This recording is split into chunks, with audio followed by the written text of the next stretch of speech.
Gas prices are finally on a decline throughout the country, but the new trends may not be a complete sign of future relief. Our Daniel Slayball has more.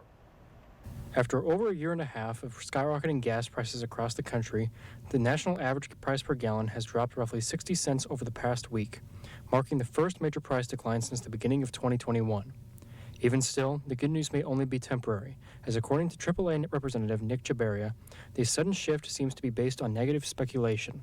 What's interesting because, we're coming off of a Independence Day, weekend where AAA is expecting a record number of road trip travelers for the holiday. So despite the higher demand, what we're likely seeing is the oil market responding or speculating rather to possible demand decrease later in the summer.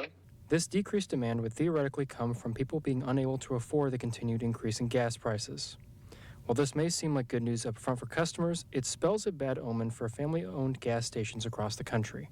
Speaking to gas station owners around town and local areas, there seems to be a growing concern that these price fluctuations could impact the overall business of these places. Specifically, as one gas station owner put it, these gas stations make more money off the price of a single coffee they sell than the gas itself.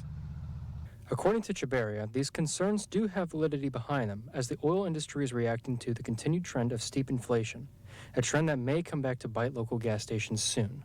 Demand has actually, stayed relatively up to start the month of July. But again, when you're talking about the oil market, you're talking about a speculative market. So, they're basically anticipating, because of higher inflation costs, because of the higher gas costs that we've seen throughout the start of summer, that there's going to be some spending curtailing, some economic, curtailing later in the summer here. What this means is that gas stations will rely on their convenience store features more than ever to stay afloat and may even have to eat costs in order to keep the price of their gas down and stay competitive, an action that some stores likely won't be able to do.